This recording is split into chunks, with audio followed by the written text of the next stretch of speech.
오늘 여러분과 함께 살펴보고 싶은 것은 두 가지, 조금 더해서 세 가지인데요. 세례 요한이 어떤 삶을 살았는가? 예수님은 세례 요한에게 어떠한 평가를 해주셨는가? 그리고 세례 요한은 어떠한 죽음을 맞이했는가?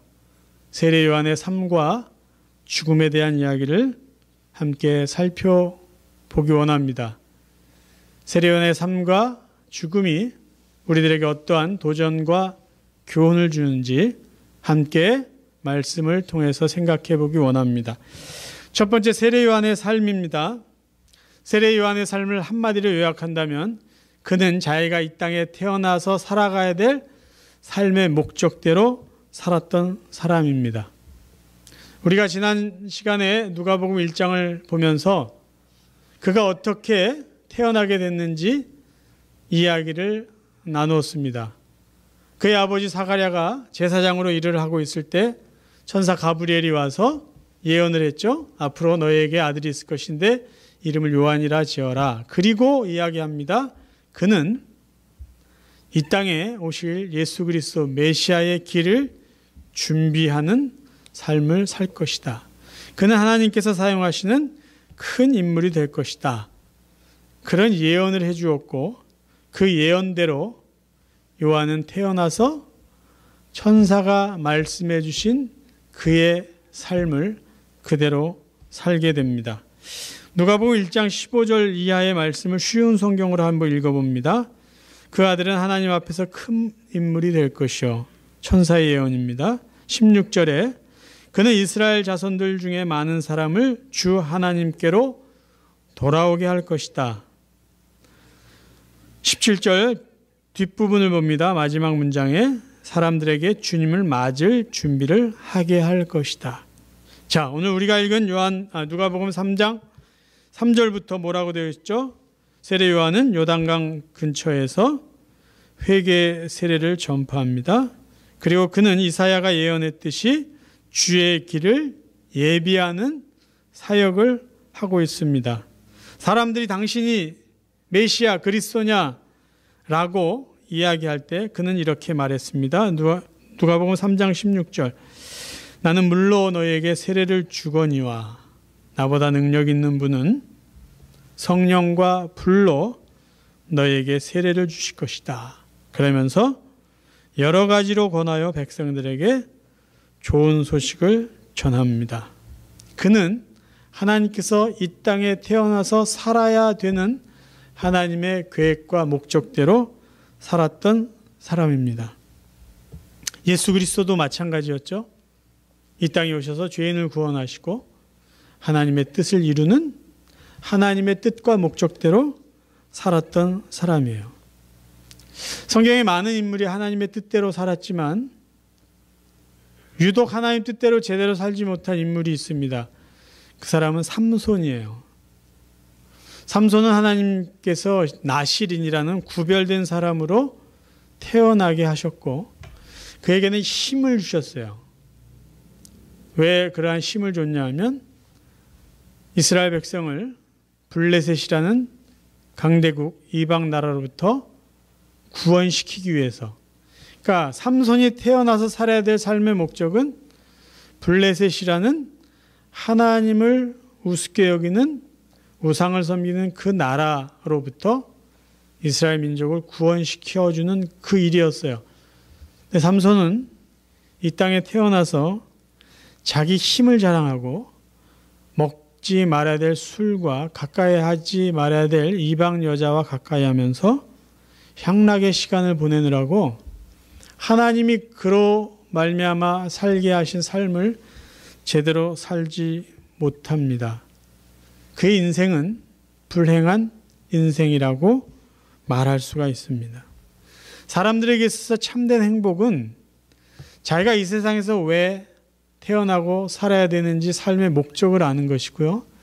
그 삶의 목적대로 살아갈 때 진정으로 행복한 삶을 살게 되는 것입니다. 하나님께 구원받은 하나님의 백성이 이 세상에서, 이 땅에서 참된 행복을 누리며 산다는 것은 어떤 삶일까요? 하나님께서 우리에게 계획하신 그 목적대로 살아가는 삶입니다. 하나님은 우리에게 왜 이 세상에 살게 하시고 하나님은 왜 우리를 구원해 주셨을까요? 성경은 이렇게 말씀해 주고 있습니다. 에베소 2장 8절부터 읽어드립니다. 너희가 그 은혜를 인하여 믿음으로 말미암아 구원을 얻었나니 이것이 너희에게서 난 것이 아니요 하나님의 선물이라. 행위에서 난 것이 아니니 이는 누구든지 자랑치 못하게 함이니라.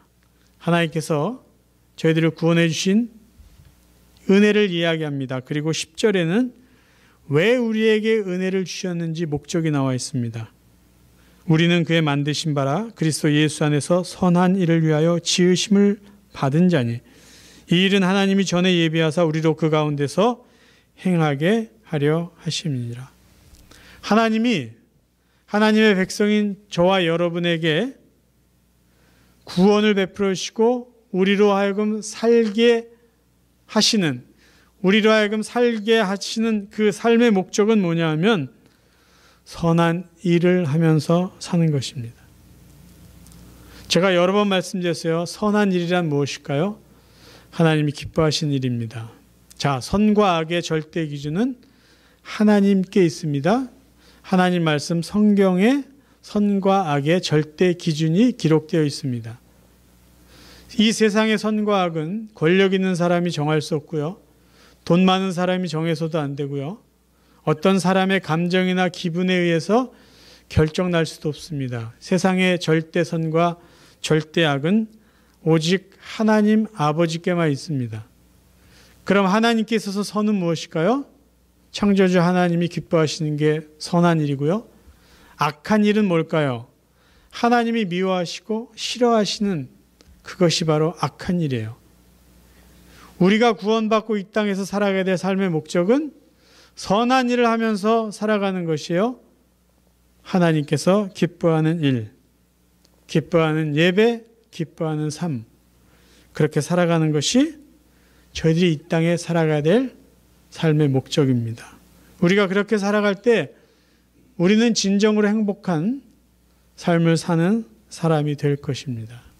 세례 요한의 삶은 행복한 참된 행복의 삶을 살았던 삶입니다. 자, 이제 저희들이 하나 더 살펴볼 것이 있어요.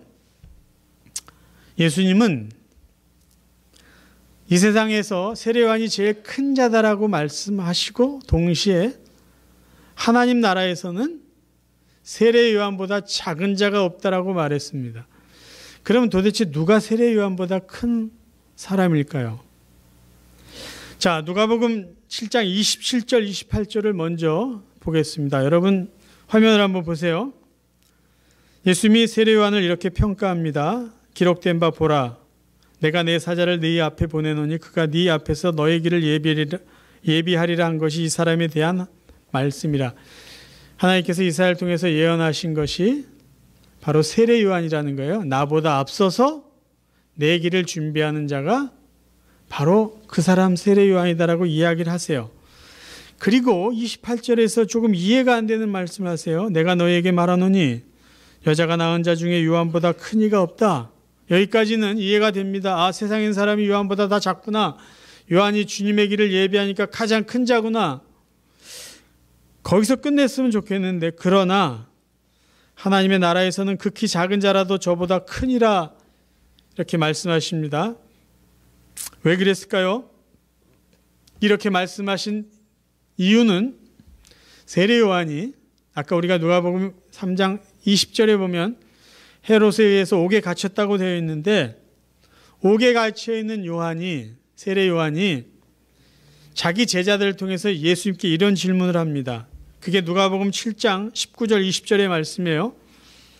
요한이 그 제자 중 둘을 불러 주께 보내어 가로되 오실 그이가 당신이오니이까 우리가 다른 일을 기다리오리까 하매 저희가 예수께 나아가 가로되 세례 요한이 우리를 보내어 당신께 말하기를 오실 그이가 당신이니까 아니면 우리가 다른 사람을 기다려야 합니까? 이런 질문을 했어요. 그때 예수님이 거기에 대한 대답으로, 물론 그 중간에 말씀이 있어요. 그것까지 오늘 살펴볼 시간이 없어요. 이 세례 요한의 질문에 대한 답으로 세례 요한이 여자가 낳은 자 중에서는 제일 크지만 하나님 나라에서는 세례 요한보다 작은 자가 없다라는 말씀을 합니다. 어떤 질문이요? 당신이 정말 우리가 기다리는 메시아입니까? 라는 세례 요한의 질문에 예수님은 하나님 나라에서는 세례 요한보다 작은 자가 없다라는 말씀합니다. 이 말씀은요, 어떻게 우리가 이해해야 되냐면 구원의 계시의 관점으로 이해하셔야 됩니다. 계시라는 것은요, 제가 일부 예배 때도 그렇게 말씀드렸어요. 계시는 쉽게 말하면 펼쳐서 보여준다, 그런 의미예요. 그러니까 안 보이고 모르는 것을 하나님이 쫙 펴서 무엇인지 정확하게 보여주신다는 의미가 계시라는 말이에요. 그러니까 신학에서 이야기하는 계시는 하나님이 계획하신 하나님의 뜻과 그런 어떤 목적들을 사람들에게 보여주는 의미로 사용되는 단어입니다. 그런데 사람들은 이 온 우주를 창조하신 하나님의 뜻과 계획을 다 알 수가 없어요. 왜? 하나님은 우주보다 크신 분이기 때문에. 그래서 그러니까 인간이 창조주요 절대자인 하나님을 알 수 있는 방법은 하나님께서 자신을 계시해 주는, 보여주시는 그것만큼밖에 모릅니다. 그러니까 하나님이 우리에게 열 정도를 보여주시면 우리는 그때 하나님을 열 정도로 알아요. 근데 그 열도 믿음이 없는 사람은 다 알지도 못하죠. 자, 그러면 예수님이 세례 요한의 질문에 대한 답으로 하나님 나라에서는 세례 요한보다 작은 자가 없다라고 하신 말씀을 이 하나님이 보여주신 구원의 계시라는 관점으로 이해해야 되는데, 어떤 말씀이냐? 하나님이 성경에서 첫 번째 구원에 대한 계시를 해주신 것이 창세기 3장 15절입니다. 내가 너로 여자와 원수가 되게 하고 너의 후손도 여자의 후손과 원수가 되게 하리니 여자의 후손은 내 머리를 상하게 할 것이요 너는 그의 발꿈치를 상하게 할 것이라. 아담과 하와를 유혹한 뱀에게 한 말이죠. 그러니까 이 말이 사실은 나중에 예수 그리스도를 보내셔서 죄를 멸하시고 그 사탄은 예수님의 발꿈치, 그러니까 손과 발에 못질을 할 것에 대한 그런 이야기예요. 이 교부 이레니우스가 이 창세기 3장 15절을 원시복음이라고 말합니다. 그러니까 하나님이 계시해 준 복음의 첫 번째 거다라는 거예요. 그러니까 처음 것. 근데 이 원시복음에는 하나님이 구원을 얼만큼 보여주셨냐면요, 잘 모를 정도로 이렇게 이야기를 해주셨어요. 잘 몰라요. 근데 이 하나님의 구원의 계획이 아브라함에게도 나타났고요, 다윗을 통해서도 나타냈고, 세례 요한을 통해서도 하나님이 구원의 계시를 조금씩 보여주셨어요. 근데 점점 더 많이 선명하게 보여주셨는데, 세례 요한조차도 예수님을 이렇게 그가 봤지만 예수님을 통해서 이루신 하나님의 구원을 완전히 보지를 못한 거예요. 그러니까 세례 요한이 내가 알고 믿는 것은 저분이 맞는 것 같은데 아직 하나님이 보여주시고자 하는 그 구원이 100% 자기가 확인할 수 없으니까 예수님에게 그런 질문을 한 거죠. 정말 당신이 맞습니까? 정말 맞습니까? 구원의 계시가 원시복음서부터 아브라함, 다윗, 세례 요한을 통해서 조금씩 밝아지고 있는 것이에요. 근데 예수님이 말씀하시죠. 하나님 나라에 있는 자는 세례 요한보다 작지 않다, 더 크다라는 말은 하나님의 나라에 가서 구원을 얻은 자는 하나님이 보여주시는 복음의 계시가 100% 드러났기 때문에 세례 요한이 정확하게 이해하지 못한, 정확하게 확인하지 못한 하나님의 복음의 계시가 천국에 있는 사람들에게는 100% 보이고 확인됐다라는 의미로 천국에 있는 자들은 세례 요한보다 작지 않다, 더 크다, 더 복 있는 자다라는 말씀이에요. 제가 보는 책을 또 사진을 찍어서 이렇게 여러분에게 보여드립니다. 김동일 목사가 쓴 예수로 성경 읽기 책에 보면은 이 구원의 계시의 점진성을 이렇게 설명해 주고 있어요. 원시복음에는요, 십자가가 안 보여요, 잘. 누가 해석을 해줘야 되고, 예? 근데 아브라함 때 하나님이 너 씨로 말미암아 내가 세상을 구원할 것이다. 그런 이야기를 했어요. 무언가 있겠구나. 다윗 시대를 거쳐, 선지자 시대를 거쳐, 세례 요한을 거쳐, 하나님이 이렇게 구원을 해주시려고 하는구나. 그러다 결국 예수님이 이 땅에 오셔서 하나님이 계시해 주셨던 그 복음이 100% 활짝 열려지고 보이게 된 것이에요. 또 다른 그림은 이렇습니다.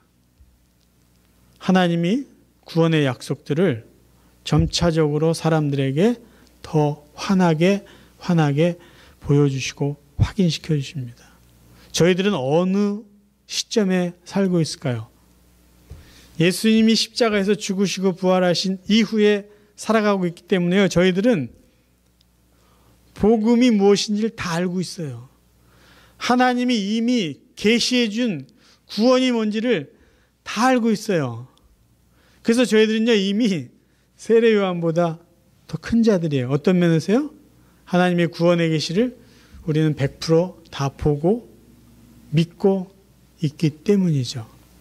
그런 의미에서 하나님의 구원의 계시를 우리는 다 알고 믿기 때문에 구원받은 자들은요, 세례 요한보다 더 큰 자다라고 말할 수 있는 것입니다. 이제 세례 요한의 죽음에 대해서 우리 한번 생각해 보기 원합니다. 세례 요한은요, 뜻하지 않게 감옥에 갇힙니다. 누가복음 3장 20절에 이야기가 요한이 감옥에 갇혔다라는 이야기로 끝나는데요. 그 다음 이야기는 마태복음 14장으로 연결이 돼요. 어떻게 옥에 갇힌 세례 요한이 어떤 삶을 살았을까? 마태복음 14장 보면 나와 있어요. 그가 왜 갇혔는지도 나오고 어떻게 죽었는지도 나옵니다. 한번 제가 읽어드릴게요. 여러분 눈으로 보세요. 전에 헤롯이 그 동생 빌립의 아내 헤로디아의 일로 요한을 잡아 결박하여 옥에 가두었으니, 옥에 갇힌 이유가 그것이에요. 뭐라고 했냐면 마태복음 14장 4절, 이는 요한이 헤롯에게 말하되 당신이 그 여자를 취한 것이 옳지 않다 하였음이라. 헤롯이 자기 동생의 아내를 빼앗아서 자기 부인을 삼습니다. 자기가 살던 부인도 버리고. 그러니까 세례 요한이 당신 그렇게 한 것 잘못됐습니다라고 이야기했더니 화가 나가지고 세례 요한을 잡아서 옥에 가둬요. 그리고 죽여버리려고 하는데 사람들이 요한의 말을 많이 듣거든요. 요단강 가서 세례도 많이 받고 그를 선지자로 생각하니까 이거 내가 화풀이로 요한을 죽이면 이게 또 좀 시끄럽겠구나. 그래서 죽이지 못하고 옥에 가둬놓은 상태예요. 그런데 무슨 일이 생기냐? 6절부터 보면 마침 헤롯의 생일을 당하여 헤로디아의 딸이 연석 가운데서 춤을 추어 헤롯을 기쁘게 하니 헤롯이 맹세로 그에게 무엇이든지 달라는 대로 주겠다 허락하거늘 그가 제 어미의 시킴을 듣고 가로되 세례 요한의 머리를 소반에 담아 여기서 내게 주소서 하니. 무슨 말인지 아시죠? 이 헤로디아 여자도 자기 남편이 헤롯의 동생이었는데 남편 버리고 헤롯 이 왕하고 같이 했던 이 여자가 기분 나쁜 거예요. 세례 요한이 자기한테 또 뭐라 그러니까. 근데 헤롯의 생일 잔치에 자기 딸, 자기 전 남편의 딸이죠. 춤을 잘 췄던 것 같아요. 춤추고 헤롯 왕을 기쁘게 하니까 왕이 너무 좋아서 약속을 해요. 야, 기분이 너무 좋으니까 네가 해달라는 거 다 해주겠다.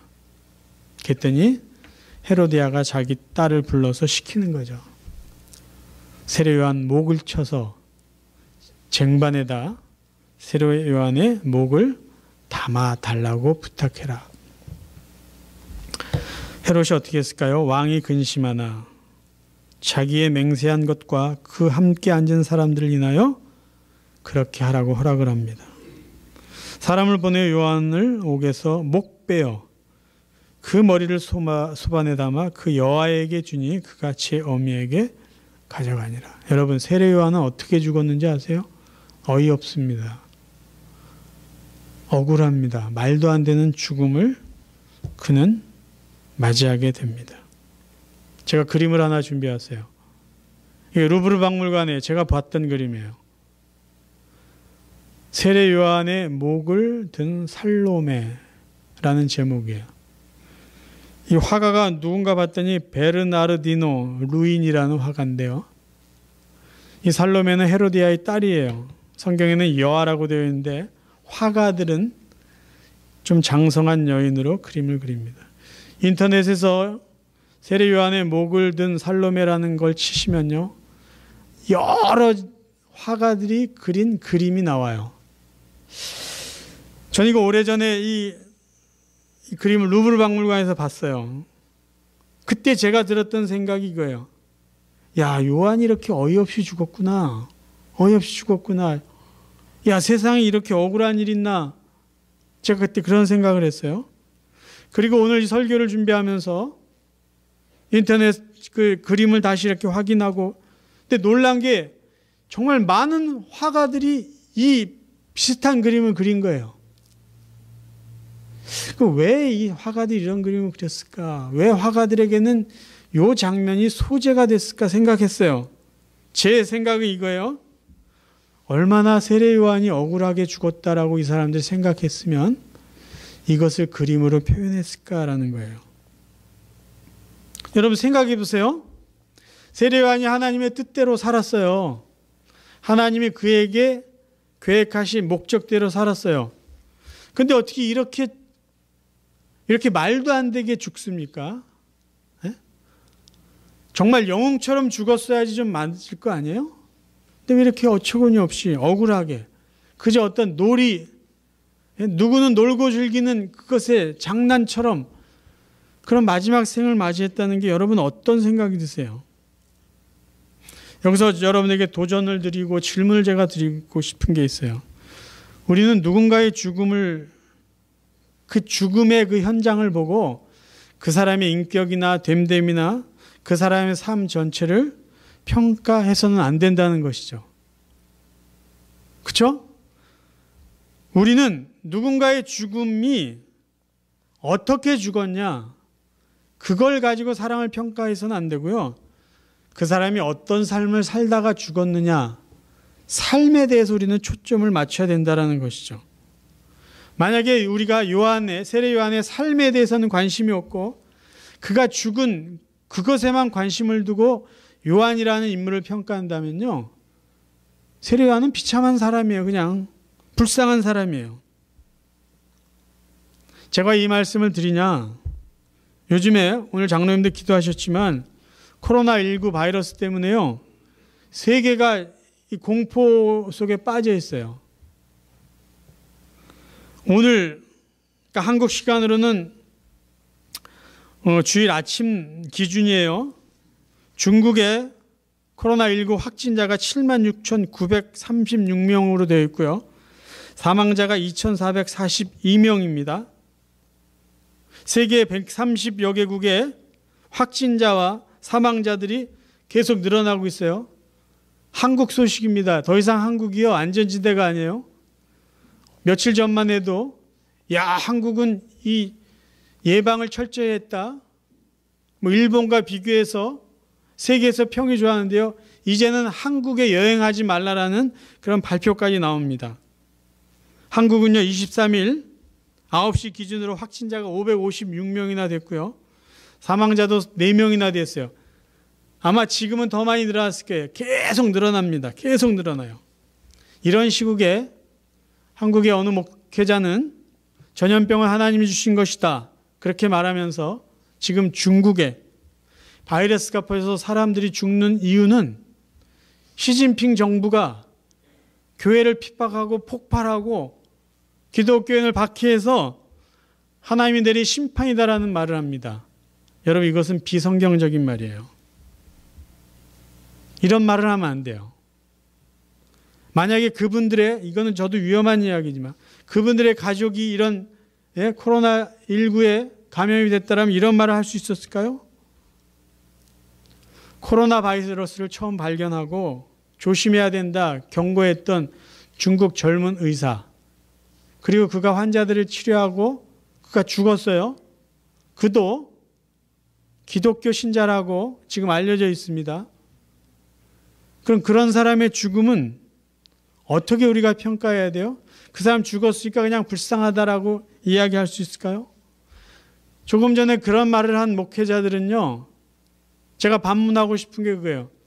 그럼 예수님을 아예 무시하고 믿지도 않고 무슬림 국가의 나라들이 석유가 있어가지고 석유 덕분에 떵떵거리고 살아요? 돈을 아주 그냥 자랑하면서 예수 믿지 않아도 잘 사는 사람들이 있고요. 예수를 무시하고 오히려 예수 믿는 사람을 핍박하는 그 국가들도 잘 살고 있어요. 그럼 그 사람들은 어떻게 평가할 수 있습니까? 나는 하나님 믿으니까 지금 건강해. 저 사람들은 하나님 믿지 않아서 병들어서 죽는 거야. 이런 식의 생각은요, 성경에서 말하고 있는 그런 이야기가 절대로 아니죠. 지금 그들이 예수 안 믿는다고 평생 예수 안 믿어서 죽을 사람들입니까? 우리가 어떻게 알아요? 그들도 언젠지는 모르지만 예수를 그리스도로 믿고 구원받을 하나님의 백성이 될 하나님의 선한 뜻이 있는지 우리가 어떻게 압니까? 조심해야 될 것이 있어요. 우리의 신앙의 성숙도, 우리의 믿음의 깊이를 평가하는 기준은요, 절대적으로 세상에서 말하는 축복이 아니다라는 거예요. 내가 세상적으로 다른 사람보다 건강하니까, 내가 다른 사람보다 돈을 많이 벌어서 잘 사니까 나는 신앙이 좋고 하나님이 나를 사랑하시는 거야 라고 생각해서는 안 된다라는 거죠. 그런 잘못된 기준으로 우리의 신앙을 평가한다면요, 다른 사람의 고난이나 아픔을 하나님의 심판이라고 너무 쉽게 평가할 수 있다는 것이에요. 그렇게 생각하는 사람들은요, 같은 신앙생활하는 사람들 중에 자기보다 조금 가난하게 살고 자기보다 다른 성도들의 자식이 잘 못 되는 것 같고 조금 아프고 힘들게 살면 속으로 이렇게 생각합니다. 저 사람들 신앙생활 잘못해서 그래. 저 사람들 믿음 없어서 그래. 나 봐봐.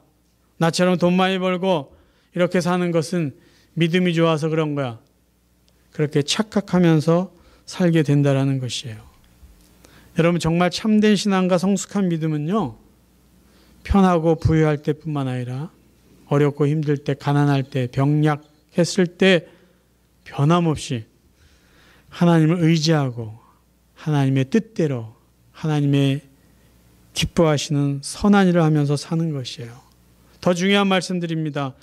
우리가 하나님 믿고 섬기는 이유는, 교회 생활하고 신앙 생활하는 이유는 내가 원하는 것을 하나님을 통해서 얻어내려는 그런 것 때문에 하는 것이 아니라 나를 구원해 주신 하나님께 감사한 마음으로 하나님께서 기뻐하시는 선할 일을 하면서 살아가기 위해서 우리는 하나님을 예배하고 이 땅에서 하나님의 자녀로 살아가는 것입니다.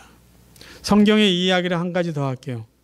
예수님께서는요, 예수님이 살던 그 시대에 뜻하지 않게 빌라도에게 학살을 당한 사람에 대해서, 갑자기 실로암의 망대가 무너져가지고 죽은 18명의 사람에 대해서 사람들에게 이야기를 해주신 내용이 나와 있어요. 자, 누가복음 13장 말씀을 봅니다. 1절부터 5절까지 현대어 성경으로 읽어드릴게요. 이 무렵 예수께서는 갈릴리 출신의 유대 사람 몇이 예루살렘 성전에서 희생제물을 드리다가 빌라도에게 학살되었다는 말을 들으셨다. 이 황당한 일 아니에요? 예배 드리고 있는데 빌라도에서 죽었어요. 죽임을 당했어요. 그때 예수님이 이렇게 말씀하십니다. 그들이 다른 갈릴리 사람보다 더 악한 죄인이라서 그 같은 일을 당하였느냐? 아니다라고 말해요. 그리고 너희도 너희 악한 길을 떠나 하나님께로 돌아오지 않으면 그렇게 될 것이다. 왜 그것을 깨닫지 못하느냐? 왜 이런 말씀했을까요? 사람들이 그냥 죽은 사람들을 쉽게 평가한 거예요. 저 사람 죄가 많아서 저렇게 죽었나 보다. 또 예수님이 이렇게 말씀하십니다. 누가복음 13장 4절. 실로암 탑이 무너져 치여 죽은 18사람은 어떻다고 생각하느냐? 그들이 예루살렘에 살던 다른 모든 사람보다 더 악한 죄인들이었기 때문이냐? 아니다라고 말씀하세요. 그리고 너희도 회개하지 않으면 그렇게 쓰러질 것이다. 이 말씀을 보면서 여러분 2001년에 있었던 911 사태를 생각해 보셔도 됩니다. 지금 예수께서 말씀하시고자 하는 게 뭐냐면요. 야, 너희들 나쁜 짓 하지 마. 나쁜 짓 하고 살다가 갑자기 죽을지 몰라. 그러니까 너희들 나쁜 짓 하지 말고 착하게 살아야 돼. 그러면 죽지 않을지 몰라. 이 이야기를 하는 게 아니고 우리가 생각하지 못한 뜻하지 않은 일로 죽은 사람들을 쉽게 판단하지 말아라. 그들이 너희보다 죄가 많아서 죽은 게 아니야. 너희들은 저 사람보다 더 깨끗해서 죽지 않은 게 아니야. 그리고 예수님이 중요한 말씀이 이거예요. 뭐냐? 사람들이 이렇게 약한 존재야. 언제 어느 순간에 죽을지 모르는 정말 약한 존재이기 때문에 빨리 하나님께 돌아가라. 너희들의 잘못을 회개하고 하나님께 돌아가서 구원을 얻으라는 말씀이에요. 어떤 구원이요?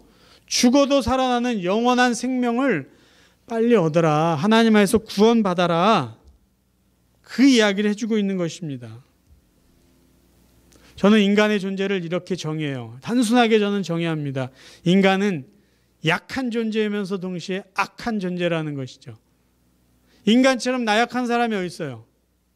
근데 그 나약한 사람이요, 속마음은요, 얼마나 악한지 몰라요. 그래서 그 악한 생각들이 이렇게 열매를 맺어가지고요, 수많은 사람을 죽이는 정말 무시무시한 인간들이 됩니다.